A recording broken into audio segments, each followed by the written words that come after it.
la! Your dream vacation to Bali starts from rupees 22,999 only with GT Holidays, South India's #1 travel brand. சினிமாவில் 100க்கு 100 ஜெயிச்ச விஜய்க்கு 50வது birthday. MGR வந்து cinema விட்டு போறாரு. போனதுக்கு அப்புறம் தான் ஒரு ரஜினி சார் வராரு. ஆனா இங்க ரஜினி சார் இருக்கும்போதே இன்னொரு ரஜினி உருவாகிறாரு பாருங்க. அதுதான் பெரிய. இன்னைக்கு விஜய் சாரோடைய போட்டோவை போட்டு ஒரு பத்திரிகை வார இதிலோ ஏதோ ஒன்று வந்ததுன்னா மாதங்கள்ல வாரங்கள்ல விற்கிறத விட அது அதிகமாக விற்கும். திரு விஜய் சார் இன்னைக்கு இந்த உயரத்துக்கு வந்ததுக்கு காரணம் அந்த டிசிப்ளினை கற்றுக் கொடுக்கறதுக்கு அவங்க அப்பா ஒரு காரணம். ஆக்சுவலி 3 கதை சொன்னால் அதில் ஒரு 2 கதை அவருக்கு மதர் இந்தியான்னு ஒரு கதை, அப்புறம் ஒரு அட்வொகேட் சப்ஜெக்ட் அவரும் அரவிந்த் சாமியும் பண்ணுறதுக்கு ஆல்மோஸ்ட் அவருக்கு ரொம்ப பிடிச்ச கதை. இவ்வளவு பெரிய போட்டி நிறைந்த ஒரு இண்டஸ்ட்ரியில இந்த பக்கம் திரும்பினா அஜித், அந்த பக்கம் திரும்பினா சூர்யா, அந்த பக்கம் திரும்பினா எப்பவுமே நிக்கிற ரஜினிகாந்த், இதுக்கு நடுவில் ஒருத்தர் அப்படி நிக்கிறாருன்னா எவ்வளவு பெரிய. விஜய் சாரை வச்சு படம் பண்ணணும்னு நான் எனக்கு ட்ரை பண்ணேன். ஏதோ டேட் பிரச்சனை வந்து கொஞ்சம் எனக்கு ஒரு பிரசாந்த் வந்து ரொம்ப ஜோடி கதை நான் சொல்லலை. ஆனால் அவங்க கதை கேட்காமையே எஸ்ஏசி சார் ஓகேன்ட்டு ரட்சகன் ரிலீஸ் ஆயிடுச்சுல, அதனால அவங்க கான்ஃபிடென்ட் ஆகும். ரஹ்மான் சார் மியூசிக்கு, அதனால அவங்க உடனே ஓகேன்ட்டாங்க. ஹாய் ஹலோ வியூவர்ஸ், நீங்க பார்த்துட்டு இருக்கிறது உங்க favourite Aadhan cinema with me Vijay Monisha. So உங்க ஏரியாவில் நடக்கக்கூடிய நியூஸ் உடனுக்குடன் தெரிஞ்சுக்க கீழே இருக்க லிங்கை கிளிக் பண்ணி ஆதன் ஆப்பை டவுன்லோட் பண்ணிக்கோங்க. இன்னைக்கு நம்ம ஷோக்கு கெஸ்டா வந்திருக்கவர் யாருன்னு பார்த்தீங்கன்னா 90s கிட்ஸ் மட்டும் இல்லை, இப்போ இருக்க 2K கிட்ஸுக்கும் ரொம்ப ஃபேவரட்டான மூவிஸான ரக்ஷகன், ஜோடி, ஸ்டார் இந்த மாதிரியான படங்களை எடுத்த டைரக்டர் பிரவீன் காந்தி தான் வந்திருக்காங்க. வணக்கம் சார். வணக்கம்மா, எப்படி இருக்கீங்க? ரொம்ப நல்லா இருக்கேன். Super sir. ஸோ உங்களோட மூவியான ஜோடிக்கு வந்து இப்போ போட்டால் கூட ஒரு செகண்ட் கூட மிஸ் பண்ணாமல் அந்த படத்தை த்ரூ அவுட்டாக பார்க்குற அளவுக்கு அவ்வளோ பிகஸ்ட் ஃபேன் நான் அதை சொல்லிக்கணும். ஸோ 2K கிட்ஸுகளுடைய மனதையும் அள்ளி அந்த படத்தை இயக்குனது என்னுடைய பாக்கியம், God gift and AR Rahman சாருடைய மியூசிக். அதுதான் இன்னமும் பேசுது. அந்த படங்கள் இன்னமும் மக்கள் வந்து கொண்டாடுறதுக்கான காரணம் வந்து பாடல்கள். ஸோ ஏஆர் ரஹ்மானுக்கு இந்த நேரத்தில் நன்றி, திரு வைரமுத்து சாருக்கும் இந்த நேரத்தில் நன்றி. Okay, well sir. என்னுடைய ப்ரொடியூசர்ஸுங்களுக்கு நன்றி. Okay, well sir. ஸோ இப்போ வந்து நம்ம வந்து தளபதி விஜயோட பர்த்டே வருது இல்லையா, அந்த ஸ்பெஷல் ஈவெண்ட்டை பற்றி தான் இன்னைக்கு நம்ம இன்டர்வியூவில் பேச போகிறோம். ஸோ தளபதி விஜயை வந்து நீங்கள் ஆரம்ப காலத்துலேருந்து பார்த்துட்டு இருக்கீங்க, இப்போ அவரோட வளர்ச்சி அதை நீங்கள் எப்படி பார்க்குறீங்க சார்? அதாவது சினிமாவில் 100க்கு 100 ஜெயிச்ச விஜய்க்கு 50வது பர்த்டே. சூப்பர். 100க்கு 100, அதாவது மறுபேச்சே கிடையாது. ஏன்னா அவர் வரும்போது அவ்வளவு கிண்டல்கள், அவ்வளவு கேலிகள். ஒரு பத்திரிகை வந்து அப்போ இருக்கு நிறைய வரும்போது அந்த எப்போவுமே விமர்சனங்கள் இருக்க தான் செய்யும். விஜய்க்கும் விமர்சனங்கள் இருந்தது. அந்த விமர்சனங்களை திரு விஜய் அவர்கள் பிரேக் பண்ணி இன்னைக்கு பல பத்திரிகைகளில் அட்டை படமாக அவரை போட்டாதான் அது அன்னைக்கு ஸ்பெஷலாக விற்கும். இன்னைக்கு விஜய் சாரோடைய ஃபோட்டோவை போட்டு ஒரு பத்திரிகை வார இதிலோ ஏதோ ஒன்று வந்ததுன்னா மிச்ச மாதங்களில் வாரங்களில் விற்கிறத விட அது அதிகமாக விற்கும். இது என்னன்னா இங்கே மட்டும் இல்லை, கேரளாலையும் இது. தமிழ்நாட்டுக்கு மட்டும் இல்லை, கேரளாலையும் அவருடைய அட்டைப்படம் போட்டிருந்தா அதுக்கு ஒரு தனி மரியாதை. அப்படி ஒரு வளர்ச்சியை அவர் அடைஞ்சிருக்கிறதுங்கிறது உண்மையிலேயே வந்து தமிழர்களுக்கு நமக்கு பெருமை, தமிழ் இண்டஸ்ட்ரிக்கு பெருமை. ஏன்னா இன்னைக்கு வந்து திரு விஜய் அவர்களுடைய படம் வந்து ஒன்லி தமிழ்நாடு கிடையாது, சவுத் இந்தியாவை கவர் பண்ணிட்டாரு. ரொம்ப நாளைக்கு முன்னாடியே சவுத் இந்தியாவை கவர் பண்ணிட்டாரு. அண்டு இப்போ ஹிந்திலையும் டப் பண்ணி வந்து நல்லாவே ஓட ஆரம்பிச்சிருச்சு. அதே மாதிரி பார்த்தீங்கன்னா எஃப்எம்எஸ் ஃபாரின், மலேசியா, சிங்கப்பூரை வந்து நம்ம சொல்லுவோம். அதில் எல்லா ஊருங்கள்லையும் பார்த்தீங்கன்னா மிகப்பெரிய ஓப்பனிங் திரு விஜய் அவர்களுக்கு இருக்கிறது. எப்படி ஒரு ரஜினி சாருக்கு இருக்குமோ அதே மாதிரி திரு விஜய் அவர்களுக்கும் இருக்குது. சம்டைம்ஸ் ரஜினி சாரை விட இவர் பெட்டராக இருப்பார். அந்த மாதிரியான ஒரு இடத்துக்கு வர்றது வந்து அதுவும் ரஜினி சார் இருக்கும்போதே. சரி, இப்போ எம்ஜிஆர் வந்து சினிமா விட்டு போகிறாரு, போனதுக்கு அப்புறம் தான் ஒரு ரஜினி சார் வர்றாரு. ஆனால் இங்கே ரஜினி சார் இருக்கும்போதே இன்னொரு ரஜினி உருவாகிறாரு பாருங்க. அதுதான் பெரிய சேலஞ்சிங், பெரிய சேலஞ்சிங். இதுல ரஜினி சாரையும் பாராட்டணும், அது வேற. விஜய் வந்து அவர் நிக்கிறாரு பாருங்க, அதை அவர் பாராட்டணும். அது கூட ஒரு, ஏன்னா எப்பவுமே ஒரு ஸ்டார்டம் டாப்ல இருக்கவங்களை நீங்க வந்து இப்போ ஒரு சிவாஜி சார் இருக்கும்போது ஒரு கமல் வர முடியாது. சிவாஜி சார் ஆஃப் ஆகுறாரு, ஃபேட் அவுட் ஆகுறாரு, அப்புறம் தான் கமல் ரைஸ் ஆகுறாரு. இங்க அப்படி கிடையாது. ரஜினி சார் இருக்கும்போதே ரஜினி சாருக்கு போட்டியா சில நேரங்களில் ரஜினி சாரை தாண்டி, அது ரஜினி சாரே சொல்லியிருக்காரு, நானே கண்ணால் பார்த்தேன், எனக்கு வந்த கூட்டத்தை விட ஒரு ஏர்போர்ட்டில் விஜய் சாருக்கு வந்த கூட்டம் வந்து அதிகமான கூட்டம். ஆமா, ஆரம்ப காலத்துல தளபதி விஜய் கூட அவரோட படத்துல ரஜினி சாரோட ரெஃபரன்ஸ் வச்சுதான் வந்தாரு. ஆமா, இப்ப அவருக்கே டஃப் கொடுக்குற அளவுக்கு வளர்ந்திருக்காரு. இதுக்கு முக்கிய காரணம் என்னவா இருக்கும் சார்? ஹார்ட் ஒர்க்குங்க. Hard work. எப்பவுமே திரு விஜய் அவர்களுக்கு சின்ன வயசுல எப்போ அந்த வெறி வரும்னா, அப்பா பெரிய டைரக்டர், நிறைய ஹிட் படம் கொடுத்தவர். ஸோ சினிமான்றது அவர் சின்ன வயசுல நடிச்சிருக்காரு. விஜய் வந்து நம்ம பார்க்குற விஜய் இல்லை, அதுக்கு முன்னாடியே அவர் நடிச்சிருக்காரு.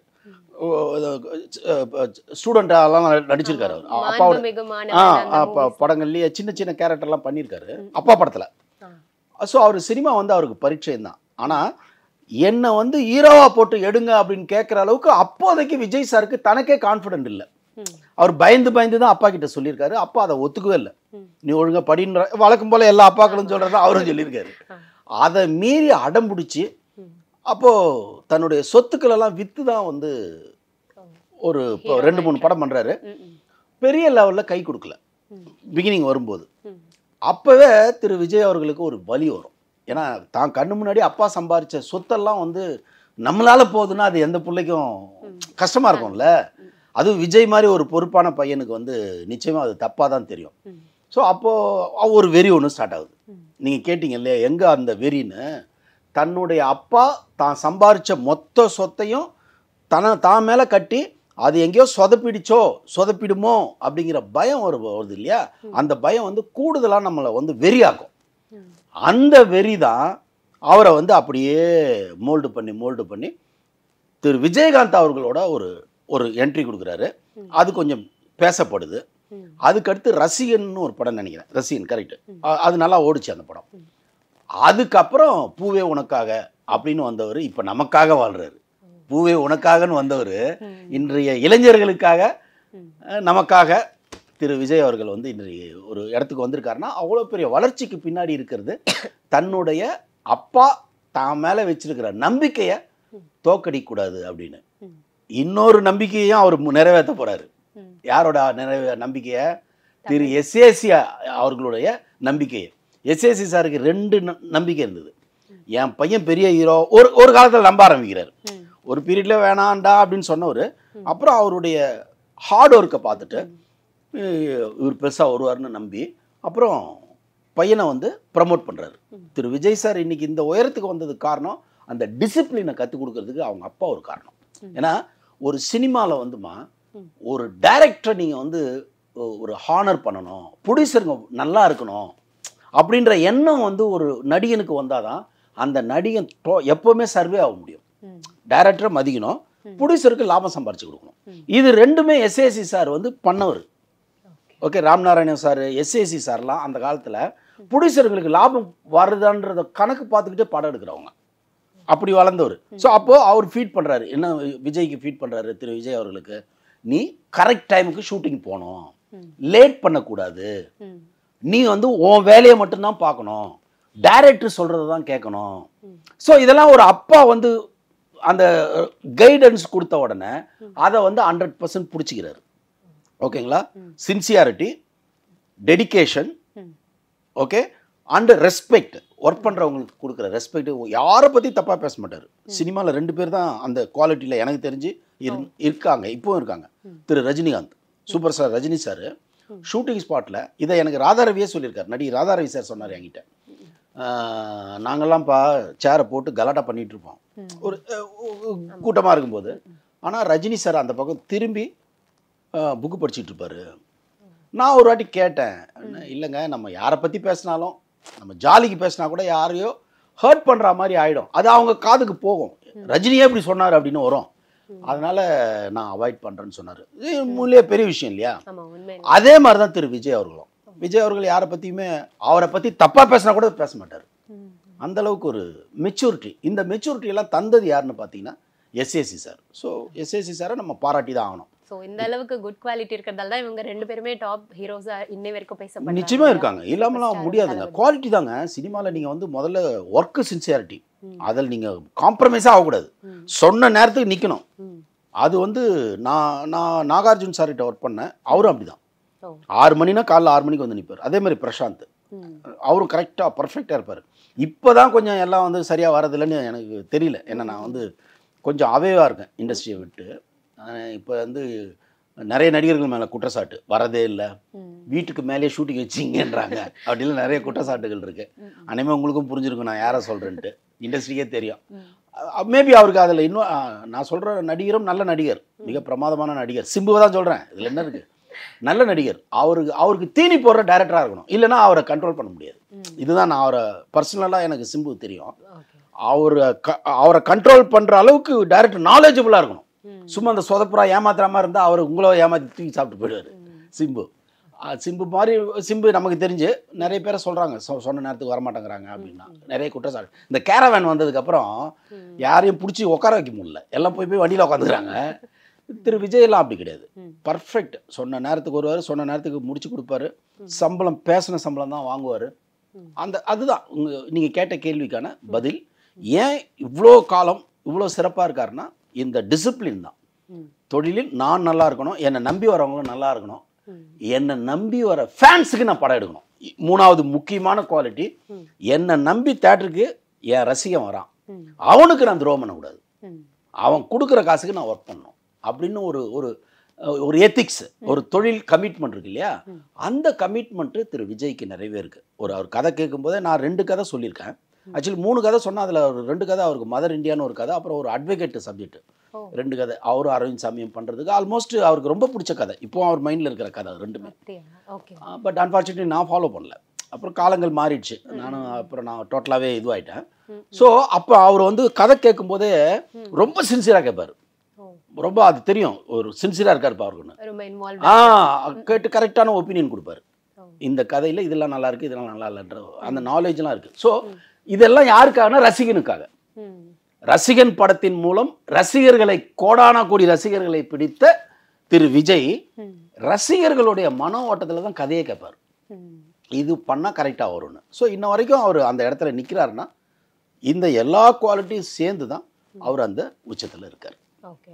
ஸோ வந்து இப்போ விஜய் சாரோட வாழ்க்கையை திருப்பி போட்ட படங்கள்னா நீங்கள் எதெல்லாம் சொல்வீங்க சார்? பூவே உனக்காக நம்பர் 1. ஏன்னா அதுக்கு முன்னாடி விஜய் சார் எப்படி இருந்தாருன்னா, நான் சொல்கிறது 95 நினைக்கிறேன், நான் கமலா தேட்டரில் அந்த படம் பார்த்தேன். நான் 4வது ரீல்லே சொல்லிட்டேன் அந்த படம் சூப்பர் ஹிட் ஆகும் அப்படின்ட்டு. ஆனால் கதையில் நல்ல சுவாரஸ்யங்கள் நிறைய இருக்கும், இன்ட்ரெஸ்டிங்காக இருக்கும், சூப்பர் ஹிட் பாடல்கள். அண்டு விஜய் ரொம்ப நல்லா ஆக்ட் பண்ணியிருப்பார். இந்த கிளைமேக்ஸ் சீன்லாம் பார்த்தீங்கன்னா ரொம்ப நல்லா பண்ணியிருப்பார். ஸோ அவருடைய லைஃப்பில் நம்பர் 1 படம்னு பார்த்தீங்கன்னா அதுதான், அவரை வந்து மோல்டு பண்ண படம். அதுக்கடுத்து காதலுக்கு மரியாதை, அதுக்கடுத்து குஷி, அதுக்கடுத்து பார்த்தீங்கன்னா ஆக்ஷன் மூடில் திருமலை கொண்டு வந்து அவரை ஒரு மாதிரி ஆக்ஷன் மூடு கொண்டு வந்து, அப்புறம் கில்லி வந்து டேக் ஆஃப் ஆகிட்டார், வேற லெவலுக்கு போயிட்டார். டேக் ஆஃப் ஆகிட்டார், நல்ல டேக் ஆஃப் ஆகிட்டார். அப்புறம் அப்படியே போயிட்டே இருந்தார். கத்தியில் அப்படி சுற்றி நிற்கிற அளவுக்கு ஆகிட்டார். கத்தின்றது பவர்ஃபுல் ஆகிட்டாப்புல. கத்தியில் எவ்வளோ ஷார்ப் இருக்குமோ அந்த ஷார்ப் வந்து கத்தி இல்லை, துப்பாக்கி புல்லட் மாதிரி ஆகிட்டாப்புல. ஸோ அதுக்கப்புறமே அவருடைய ஆக்டிங் ஸ்டைலே மாறிடுச்சு. நான் வந்து எனக்கு ரொம்ப விஜய் சாரை நான் ரசித்தது வந்து துப்பாக்கியில் தான். துப்பாக்கி கிளைமேக்ஸ்லலாம் அமேசிங்காக இருக்கும், ரொம்ப ஸ்டைலிஷாக பண்ணியிருப்பார். அதே மாதிரி இப்போ லாஸ்ட்டாக வந்த லியோ படத்துலையும் பார்த்தீங்கன்னா ரொம்ப நல்லா பண்ணியிருந்தார். ஸோ அவர் ஒரு நடிகராகவும் தன்னை நல்லா வளர்த்துக்கிட்டாரு. என்னென்னா பெரிய கெட்டப் சேஞ்செல்லாம் இருக்காது. இப்போது அஜித்துக்கு இவருக்கு என்ன பெரிய வித்தியாசம்னா, அஜித் சார் வந்து கொஞ்சம் டிஃப்ரெண்ட் கெட்டப்லாம் ட்ரை பண்ணுவார். காட்ஃபாதர் ஆகட்டும், சிட்டிசன் ஆகட்டும். இவர் அந்த ட்ரை மேக்ஸிமம் அப்பா கொஞ்சம் வயசானவராக இருப்பார், ஹேர் கொஞ்சம் நரைச்சிருக்கும், இன்னொருத்தர் சின்ன பையனா இருப்பார். இவ்வளோதான் இவருடைய கெட்டப்பு. தேவைப்படல, கேட்டால் தானே கெட்டப்பு, ஆடியன்ஸு கேட்கலையே, ஆடியன்ஸு கேட்டால் தானே நான் கெட்டப் போடணும். நீ வா தலைவா, எப்படி வந்தாலும் நாங்கள் பார்க்க தயாராக இருக்கேன் தலைவான்னு ரசிகர்கள் இருக்கும்போது அது எம்ஜிஆருக்கு அந்த கிஃப்ட். எம்ஜிஆர் மேக்சிமம் மாறு வயசுல வந்து ஒரே ஒரு குறுந்தாடி வச்சுட்டு வருவார், நம்ம புரிஞ்சுக்கணும் இவர் வேறப்பா அப்படின்னு. ஓகே, அவ்வளோதான் அவருக்கு அலவுடு. எங்களுக்கு நாங்கள் புரிஞ்சுக்கிட்டோம் தலைவா நீ வேற அப்படின்ட்டு ரசிக அவர் ஸ்டைல்லாம் பண்ணாதீங்கப்பா அப்படின்னு. அது மாதிரி திரு ரஜினிகாந்துக்கும் அப்படிதான். இங்க கமலஹாசன் மல்லு கட்டி என்னென்னமோ பண்ணுவார், நாயகன்னு அப்படி வருவார். அவர் மனிதன்னு 4 துப்பாக்கி திருப்பி சுட்டலாம் இப்படிலாம் சுடுவாருங்க. அதெல்லாம் வந்து அக்செப்டடு. ஏன்னா அது வந்து கிஃப்ட் வந்து ரசிகர்களுக்கு ரொம்ப பிடிச்சா அப்படி. அந்த இடத்துல இப்போ திரு விஜய் அவர்கள் இவர் வந்து எப்படி வந்தாலும் பார்க்குற ஸ்டேஜ். நான் இதை 100% ஒத்துக்கிட்டேன்னா லியோ படம் நான் ஓப்பனிங் போயிருந்தேன். ஏன்னா லியோவை பற்றின கமெண்ட்ஸ் வந்து நான் நிறைய ரிலீஸுக்கு முன்னாடியே சொல்லியிருந்தேன்.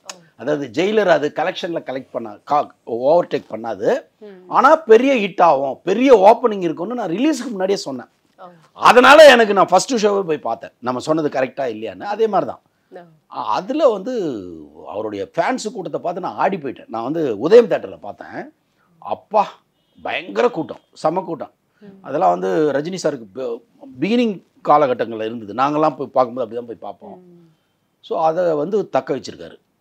அந்த தக்க வைக்கிற போராட்டங்கள், அதுக்கு பின்னாடி இருக்கிற அவமானங்கள் எல்லாத்தையும் கிராஸ் பண்ணி தான் ரொம்ப மெச்சூர்டான. இன்னொன்று நீங்கள் வந்து விஜய் சாரை வந்து ஏன் வந்து அவர் அரசியலுக்கு வந்தவொடனே நான் அவரை ரொம்ப என்கரேஜ் பண்ணேன். இப்போ என்ன சொல்லுவாங்கன்னா, இந்த ஆளு ரஜினிக்கு ஜால்ரா தட்டிக்கிட்டு இருந்தான் அப்படின்னு சொல்லுவானுங்க. ரஜினிக்கு ஜால்ரா தட்டிக்கிட்டு தான் இப்போ அந்த ஜால்ரா இப்போ விஜய்க்கு தட்டுறான்னு. அது இல்லை, குவாலிட்டியை நான் பார்க்குறேன். இப்போ ரஜினி சார்கிட்ட என்ன குவாலிட்டினா ஆன்மீகம். அதாவது உன் பெற்றவங்களை ஃபர்ஸ்ட் வந்து பேரண்ட்ஸுங்களை மதிக்கணும், இது நம்ம கடமை. அடுத்து சொசைட்டியில் என் கூட இருக்கவங்கள நான் மதிக்கணும், என் கடமை. நான் பைக்கில் போகிறேன்னா பக்கத்தில் பைக்கில் வரவனா நான் மதிக்கணும். அவனை எதிரி மாதிரியே இன்னைக்கு பார்க்குறாங்க, எதிரி மாதிரியே பார்க்குறாங்க. இதெல்லாம் வந்து நம்ம சொல்லி கொடுக்க ஆள் இல்லை. அவனும் உன்ன மாதிரி தான்டா, அவன் யாரோ கிடையாது. ஒரே நேரத்தில் எல்லாம் ஒரே சுவாச காற்றை தான் எடுக்கிறோம். இப்போ நீங்களும் நானும் ஒன்று தான். நான் என்ன பெரிய ஆளாக இருந்தாலும் இந்த ரூமை பொறுத்த வரைக்கும் நீங்களும் நானும் ஒன்று. ஏன்னா 2 பேரும் ஒரே சுவாசத்தை காற்றை தானே எடுக்கிறோம். எனக்கு என்ன ஸ்பெஷல் சுவாச காத்தா? இங்கே மோடி வந்து உட்காந்தாருலாம் அதுதான் எடுக்க போகிறாரு. அப்போ எல்லாம் ஒன்று தான். அப்போ நான் மதிக்கணும், அவங்களும் மதிக்கணும். இதெல்லாம் வந்து திரு ரஜினிகாந்த் ஒருவேளை அரசியலுக்கு வந்திருந்தா ஆன்மீக ரீதியாக மக்களுக்கு ஒரு நல்ல ஒரு படிப்பினை. ஏன்னா இப்போ நம்ம தான் சொன்னால் கேட்க மாட்டான், ரஜினி சார் சொன்னால் கேட்பான். அது மாதிரி இப்போ விஜய்க்கு அந்த பவர் இருக்கு. விஜய்க்கு என்ன பவர் இருக்குன்னா, அவரை நீங்கள் புகழ்ந்தாலும் விஜய் சார் ரியாக்டே பண்ண மாட்டார். என்ன நீங்கள் பண்ணுங்க, நீங்கள் தாங்க கடவுளே சொல்லிட்டாருங்க அப்படின்னா அவ்வளோதான். ஆனால் மிச்சம் யாராக இருந்தாலும் அப்படியா நிஜமா அப்படின்னு வாங்கல்ல. விஜய் கிட்ட எந்த ரியாக்ஷனும் இருக்காது. அப்போ என்னன்னா, அவர் தன்னை பற்றி மிக உயர்வாக நினைக்கிறார். அது வந்து ஒரு பெரிய லீடருக்கான குவாலிட்டி. இப்படிப்பட்டவங்க தான் பெரிய சாதனைகளை பண்ணுவாங்க. ஒரு என்ன சொல்றது, அவருக்குள்ள ஒரு ஆன்மீகமும் இருக்கு அவருக்குள்ள. இல்லைன்னா இந்த குவாலிட்டி வராது. நான் கேள்விப்பட்டது என்னன்னா, அவங்க அப்பா வந்து 4-4:30 மணிக்கெல்லாம் எந்திரிச்சு ப்ரே பண்ணுவார், தியானம் பண்ணுவாருன்னு. ஸோ அப்பா பண்ணுறாருன்னா அப்போ இவர் சாரும் பண்ணுவாருன்னு நம்புகிறேன் நான். விஜய் சாரும் காலையில் 4-4:30 மணிக்கு எந்திரிச்சு அவர் பிரபஞ்சத்தோடு அவர் கனெக்டில் இருக்கார். இல்லாமலாம் இவ்வளோ பெரிய வெற்றியெல்லாம் வந்து வராது. இவ்வளோ பெரிய போட்டி நிறைந்த ஒரு இண்டஸ்ட்ரியில் யாருங்க எங்கே திரும்பினாலும் சாமர்த்தியசாலி. இந்த பக்கம் திரும்பினா அஜித், அந்த பக்கம் திரும்பினா சூர்யா, அந்த பக்கம் திரும்பினா எப்பவுமே நிற்கிற ரஜினிகாந்த். இதுக்கு நடுவில் ஒருத்தர் அப்படி நிற்கிறாருன்னா எவ்வளோ பெரிய அதுக்கு தவம் வேணும் இல்லையா? ஸோ அப்படி வந்து இருக்கிற திரு விஜய் அவர்கள் இப்போ கிடைச்சிருக்கிற இந்த வெற்றி முழுக்க அந்த வெற்றிக்கு அவர் உரிமையாளர். சில வெற்றியை பார்க்கும்போது நம்ம கடுப்பாக இருக்கும், இவனுக்கெல்லாம் எப்படி படம் ஓடுது அப்படின்னு. ஆனால் திரு விஜய் நம்ம அப்படி சொல்லவே முடியாது, திரு அஜித்தையும் சொல்ல முடியாது. ஏன்னா 2 பேருமே அவங்களுடைய ஃபேன்ஸ் அப்படியே கட்டி வச்சிருக்காங்க இல்லையா? அதில் என்ன கேட்டால் திரு விஜய் அவர்கள் ஒரு படி மேலே. இப்போ அஜித் விஜய் நீங்க பேசிட்டு இருக்கதால ஒரு கொஸ்டின் கேட்குறேன். லைக் ஆரம்ப காலத்துல வந்து அஜித் விஜய் ஒன்னா என்ட்ரி கொடுத்த டைம்ல அவங்களுக்குள்ள ஒரு ஃப்ரெண்ட்ஷிப் பாண்டிங் இருந்தது. இன்னி வரைக்குமே இருக்கா அந்த பாண்டிங்? நிச்சயமா இருக்கும். அதாவது எம்ஜிஆருக்கும் சிவாஜிக்கும் இருந்த நட்பு வந்து அவ்வளோ பெரிய நட்பு, பயங்கரமான நட்பு. அதே மாதிரி திரு கமல், திரு ரஜினி அவர்கள் எப்பவுமே நட்பு இருக்கும். அதில் என்னன்னா, ரஜினி சார் ரொம்ப உண்மையாக இருப்பார், கமல் சார் கொஞ்சம் கம்மியாக இருப்பார். அவர் கொஞ்சம் இப்போ உதாரணத்துக்கு ரஜினி சார் கட்சி ஆரம்பிக்க போகிறோன்னு சொன்னோன்னு இவர் ஆரம்பிச்சிட்டார். அவர் ஆரம்பித்து அவர் சொதப்பினோடனே ரஜினி சார் டோட்டலாக ஆஃப் பண்ணிட்டார். ஸோ புரியுதா நான் சொல்ல வருது? இதெல்லாம் வந்து கொஞ்சம் கமல் சார் அப்படிலாம் இருப்பார். ஆனால் திரு அஜித் அவர்களும் திரு விஜய் அவர்களும் அப்படி இருக்க மாட்டாங்கன்னு நினைக்கிறேன். ஏன்னா 2 பேருமே நல்ல மெச்சூர்டான கேரக்டர்ஸ், 2 பேருமே ஒரு பக்குவமான ஆட்கள். நியாயமாங்க, சும்மா ஒரு 1 லட்ச ரூபா சம்பளம் வாங்குறோம் போடுற ஆட்டத்தையே நம்ம பார்த்தே நம்ம எவ்வளோ பார்க்குறோம் இல்லையா? சொசைட்டியில் பார்க்குறோம்ல, கார் வாங்குறதும் பேசுறதும் என்னை விட்டால் ஆள் இல்லைன்றதும் ஒவ்வொரு குடும்பங்கள்லேயே பார்க்குறோம். ஆனால் 2 பேருமே 100 கோடிக்கு மேலே சம்பளம் வாங்குறாங்க. கிட்டத்தட்ட ஆளுக்கு 1 கோடி ரசிகர்களை வச்சுருக்காங்க. விஜய்க்கு அதிகம், அஜித் சாருக்கு கம்பேர் பண்ணால் விஜய்க்கு தான் அதிகம் ரசிகர்கள் அதிகம். இருந்தாலும் அஜித் அந்த நெக்ஸ்ட் ஸ்டேஜில் இருக்கார் இல்லையா? ஆனால் 2 பேருமே பார்த்தீங்கன்னா அமைதியாக அவங்க வேலையை பார்க்குறாங்க இல்லையா? அவங்க ரொம்ப சொசைட்டியில் வந்து நான் தான் பேசுறதே இல்லைல்ல. இப்போ எப்படி சார் விஜய் சாரோட படத்தை அஜித் சார் பாப்பாரா? ஃபீட்பேக் கொடுப்பாங்க? 100% பார்ப்பாங்க. ஃபீட்பேக் கொடுக்க மாட்டாங்க. ஆனா பாப்பாங்க 100%. ஆளா மார்வேஸ்ல போய் உட்காந்து பார்ப்பாங்க. அப்படியா? ஆமா, நீ என்ன பண்றேன்னு எனக்கு தெரியணும்ல, எந்த இடத்துல ஓடிட்டு இருக்குன்னு எனக்கு தெரியணும்ல. அப்பதான் நான் ப்ரிப்பேர் ஆவேன். உங்களை எங்க கை தட்டுறாங்க, மார்வேஸ்ல நீங்க யாராவது ரொம்ப மறைஞ்சு பார்த்தா அதை நீங்க பிடிச்சிடலாம். ஏன் இவ்வளவு மறைகிற வாங்க அப்படின்னு பிடிச்சிங்கன்னா அது அஜித்தா இருக்கலாம், அது இல்ல திரு விஜயா இருக்கலாம், இல்ல திரு அஜித்தா இருக்கலாம். சொல்றேன் நான், அப்படிதான் இருப்பாங்க. அப்படி இருந்தாதான் அவங்க இருக்கிற இடத்த தக்க வைக்க முடியும். சரி, ரொம்ப எக்ஸ்ட்ரானரின்னு வச்சுங்களேன். இப்ப ரஜினி சாருக்கு ஒரு பழக்கம் உண்டு. ரஜினி சார் யார் படம் நல்ல படம் பார்த்தாலும் உடனே அவரு ஃபோன் நம்பரை வாங்கி பேசிடுவார். அவருக்கு அந்த ஒரு ப்ராட் மைண்ட் இருக்கு. இவங்களுக்கு தெரியல பேசிக்குவாங்களான்னு, எனக்கு அந்த அளவுக்கு டீட்டெயில் தெரியல. ஆனால் இவர் ஜெயிச்சா இவர் சிறந்த நடிகர் என்பது இன்னொன்னுங்க, போட்டின்னு தான் நினைப்பாங்களே தவிர பொறாம ஆக மாட்டாங்க. இப்போ போட்டி இருக்கும். போட்டி வந்து அந்த நம்பர் 1 நீயா நானான்றது இருக்கும், அது இருக்கணும். அப்போதான் ரசிகர்கள் உற்சாகமாக இருப்பாங்க. ஆனால் பொறாமலாம் பட மாட்டாங்க. இப்போ விஜய் வந்து இவ்வளோ உயரத்துக்கு போகிறத நினச்சி அஜித் பொறாமப்பட மாட்டார். அதே மாதிரி அஜித் அவர்களுடைய வெற்றி, பெரிய வெற்றி, என்னது ஈரம், நல்லா கடைசியாக ஓடிச்சு இல்லைங்களா, அதெல்லாம் பார்க்கும்போது அவங்களுக்கு விசுவாசம், அதெல்லாம் பார்க்கும்போது பொறாமலாம் வராது. பரவாயில்ல, அட்ஸ்டாப்பில் நம்மளும் ஒன்று இது மாதிரி ட்ரை பண்ணோம், அவ்வளோதான் வரும். அப்படிதான் அவங்களுக்குள்ள இருக்கும். ஏன்னா எல்லாம் பார்த்துட்டாங்களேங்க. எல்லாமே ஆரம்ப கட்டத்தில் தான் உங்களுக்கு நீயா நானாலாம் இருக்கும். எல்லாத்தையும் பார்த்தாச்சு.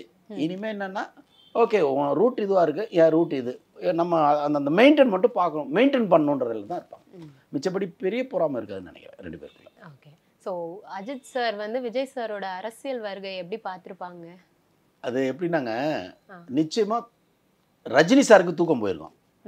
ஓகே, என்னடா நம்ம பண்ண வேண்டியது அதுன்ட்டு ஒரு மணி நேரம் தூக்கம் போயிருக்கோம் அஜித் சார். இருக்கும், இல்லாமலாம் இருக்காது. இது எப்படின்னா, அடுத்த ஸ்டெப் போயிட்டாருல்ல திரு விஜய், அடுத்த ஸ்டெப் போயிட்டாரு.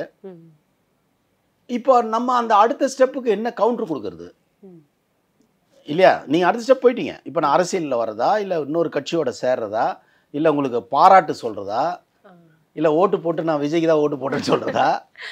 யோசிச்சு பாருங்க. அஜித் வந்து ஓட்டு போட்டு நான் திரு விஜய்க்கு தான் ஓட்டு போட்டேன், ஓட் ஃபார் விஜய்னா என்ன ஆகும்? அது வேற லெவல் ஆயிடும். சொல்றேன் நான், அதெல்லாம் நடக்காது. அந்த அளவுக்கு அது ஓப்பனா சொல்ல மாட்டாங்க. ஆனா மனசுக்குள்ள இதெல்லாம் வரும். யாரு? திரு அஜித் சாரோட மைண்ட்ல நம்ம என்ன பண்ண போறோம், நம்ம வேற எல்லாத்தையும் கலைச்சிட்டோம், இப்ப திருப்பி பண்றதா? ரெண்டாவது, அஜித் சார் கொஞ்சம் ஹெல்த்து கொஞ்சம் அவரால் இது பண்ண முடியாது. ஆனால் பட் வில் பவர் அதிகம் உள்ளவர். ஏன்னா எப்போவுமே வில் பவர் தாங்க உடம்பு. ஒருத்தருக்கு வில் பவர் ஸ்ட்ராங்காக இருந்ததுன்னா அவங்க உடம்பு எப்படி இருந்தாலும் எந்திரிச்சிக்குவாங்க.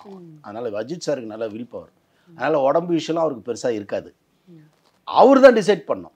நான் ஏற்கனவே உங்கள் இன்டர்வியூவில் சொல்லியிருக்கேன் இந்த சேனலில், அவர் ஜாதகப்படி அவருக்கு நல்ல ஜாதகம். யாருக்கு? திரு அஜித் அவர்களுக்கு அரசியல் ஜாதகம். ஆனால் அவர் இப்போ ஒதுங்கியே இருக்காரு. ஆனால் காலங்கள் வந்து யாரை எப்போ கைப்பிடிச்சி இழுக்கும்னு தெரியாது. உங்களை யாராவது சீண்டி விடுவாங்க, நெருக்கடி கொடுப்பாங்க, ஏதோ நடக்கும். அப்போ நடக்கும்போது ஏன் வரக்கூடாது, வருவமே அப்படின்னு வரலாம். அவர் ஜாதகப்படி வர்றதுக்கான வாய்ப்பு இருக்குது. ஆனால் இன்றைய நிலவரப்படி அரசியல்வாதிகளுக்கு கலவரத்தை உருவாக்கி வச்சிருக்கிறது திரு விஜய் தான். இன்னைக்கு ஐயோ விஜய் வேற வந்துட்டாப்லையே, வந்தா என்ன ஆகும், 2026 கன்ஃபார்ம்ன்றாரு அப்படின்னு கலவரத்தை உருவாக்குற ஒரு இடத்துல இருக்கிறது யாருன்னு பார்த்தீங்கன்னா திரு விஜய் அவர்கள் தான். ஓகே. ஸோ விஜய் சார் வந்து லாஸ்ட் இயர் வந்து ஸ்டூடெண்ட்ஸ்க்கு வந்து இந்த டாப்பர்ஸ்க்கு எல்லாமே வந்துட்டு ப்ரைஸஸ் அதெல்லாம் கொடுத்ததே வந்து பெரிய அளவில் பேசப்பட்டது. இப்போ இந்த வருஷமும் கமிங் வீக்ல பண்ண போறாங்க. இதை நீங்க எப்படி பாக்குறீங்க? இல்லை, இது எனக்கு ஐ எம் ஸோ ஹாப்பி. நான் விஜய் சாரை பற்றி பெருமையாக பேச ஆரம்பித்ததை போன வருஷம் அவர் ஸ்டூடெண்ட்ஸுங்களை மதித்து பண்ணதுலேருந்து எனக்கு விஜய் சார் மேலே பெரிய மரியாதை வந்துருச்சு. அதுக்கு முன்னாடி வரைக்கும் ரஜினி சார் தான் நமக்கு. அப்படின்னும் போது பரவாயில்லையே, இவர்கிட்ட இவ்வளோ ஒரு பொறுப்புணர்வு இருக்குது, இவ்வளோ சொசைட்டி மேலே லவ் இருக்குது, அதுவும் யங்ஸ்டர்ஸ் மேலே. எனக்கு எப்போவுமே இளைஞர்கள் மேலே யார் மரியாதையாக நடத்தினாலும் எனக்கு ரொம்ப பிடிக்கும். ஏன்னா இளைஞர்கள் தான் எதிர்காலம் இல்லையா? நீங்கள் ஒரு 50 வயசுக்கு மேலே வந்து நீங்கள் வந்து இந்த சமுதாயத்துக்கு செய்யணும்னு நினச்சா கூட உங்கள் உடம்பு பெருசாக, நான் சொல்கிறது விஜயெல்லாம் விட்டுருங்க, இவங்கெல்லாம் வந்து வெரி பவர் ஆளுங்க கூட இருக்காங்க. ஒரு சராசரியாக ஒரு 58 வயசில் ஒருத்தர் ரிட்டையர்ட் ஆகிறார் இல்லையா கவர்மெண்ட்ல இருந்து, அவங்களாம் மென்டலி டயர்ட் ஆகிடுவாங்க. ஓகே, ஆனால் ஒரு இளைஞன் அப்படி இல்லை. அவன் வேலை இல்லைன்னா கூட அவன் எதிர்காலம் நம்பிக்கையோடு இருப்பான் இல்லையா? உங்களுக்கு நம்பிக்கை போயிடுது இல்லை வயசானா. அதனால் இளைஞர்களை நம்ம எப்போவுமே நல்ல வழி நடத்தணும், அவங்களுக்கு நல்லது செய்யணும். அதுலேயும் மாணவர்கள், படித்த மாணவர்களை நீங்கள் என்கரேஜ் பண்ணும்போது என்ன ஆகுதுன்னா எல்லாருக்கும் அந்த படிப்பு மேலே கூடுதல் கவனம் வரும் இல்லையா? நம்ம நல்லா படித்தா விஜய் சார் நம்மளை அப்ரிஷியேட் பண்ணுவார், அஜித் சார் அப்ரிஷியேட் வரலாம் அப்படின்னு அப்போ நல்லா படிப்பாங்க இல்லையா? ஸோ அது ஒரு சமுதாயத்துக்கு நீங்கள் செய்கிற ஒரு நல்ல விஷயம். 3 தமாக படிப்பு, நல்ல படிப்பு கொடுத்துடணும். சாப்பாடு பசியில் யாரும் தூங்கக்கூடாது. ஓகே, சமுதாயத்தில் பெரிய குற்றங்கள் இல்லாத ஒரு நாடு இது இருந்தாலே ஒரு நாடு, அந்த நாட்டை நிர்வகிக்கும் ஒரு தலைவன். ஓகே, இப்போ அவர் படிப்பு விஷயத்தில் வந்ததுனால நிச்சயமாக திரு விஜய் அரசியலுக்கு வந்து ஆட்சிக்கு வந்தா படிப்புல இம்பார்ட்டன்ட் தருவார்னு தெரியுது இல்லையா? இப்போ வந்து படிப்புல எவ்வளோ பிரச்சனை இருக்கு. நிறைய உங்களுக்கு வந்து தனியார் ஸ்கூலுங்க வந்து அப்படி கொள்ளடிக்கிறதா சொல்லப்படுது. ஸ்கூலுங்க, காலேஜ் விடுங்க, ஸ்கூலுங்களே வந்து அநியாயத்துக்கு பீஸ் வாங்குறாங்க.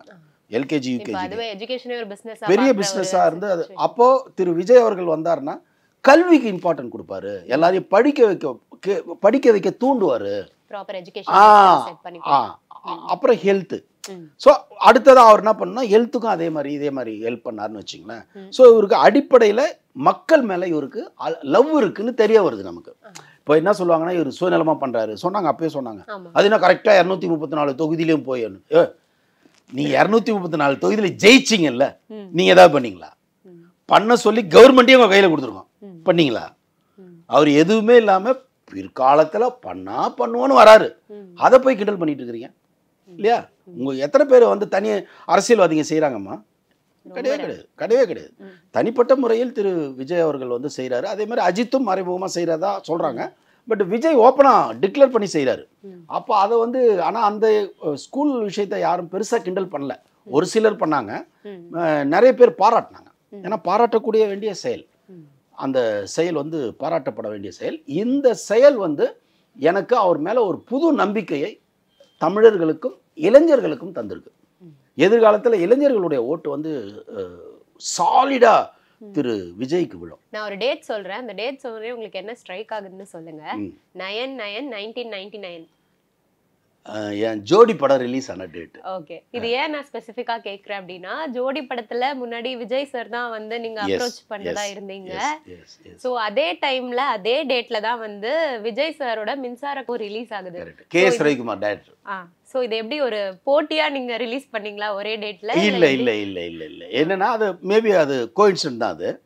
ஆனா பார்த்தீங்கன்னா அந்த நேரத்தில் கிட்டத்தட்ட கதையிலே ஒன்றா இருக்கும்னு கூட அப்போ கமெண்ட் வந்தது. பூவெல்லாம் கேட்டுப்பாரு, ஜோடி, மின்சார கண்ணாலையும் லவ்வை காம்ப்ரமைஸ் பண்ண தான் ஒருவருன்ற மாதிரி ஏதோ ஒன்று இருக்கும். ஸோ அது ஆனால் இது எல்லாத்த விட ஜோடி தான் நல்ல ஹிட் ஆகி இன்ன வரைக்கும் மக்கள் மனசில் நீங்கள் சொன்னீங்க இல்லையா, இன்னமும் வேல்யூவாக இருக்குன்னா அது நல்ல திரைக்கதை. ஜோடியில் வந்து பாடல்கள் ப்ளஸ் நல்ல திரைக்கதை. அண்டு சிம்ரன், பிரசாந்த், சின்ன சின்ன வேஷத்து கூட நான் வந்து வைரமுத்து சார் நடிச்சிருப்பாரு, எல்லாருமே கங்கையமரன் சார் நடிச்சிருக்காங்க. ஸோ இப்படி நான் வந்து கலர்ஃபுல்லாக அந்த படத்தை நான் வந்து உருவாக்கினேன். அதனால் அந்த படம் பெரிய ஹிட் ஆச்சு.